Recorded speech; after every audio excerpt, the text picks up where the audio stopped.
Here's a quick tip how to save money and time with your sandpaper discs.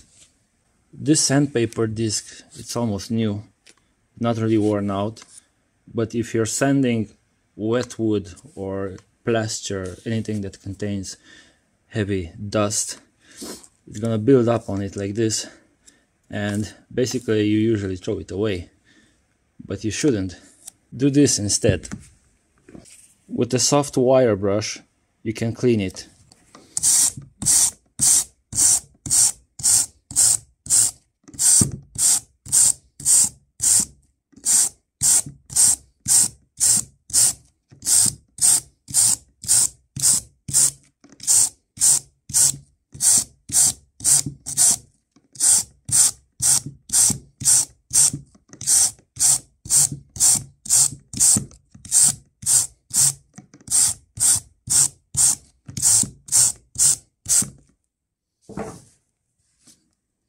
See?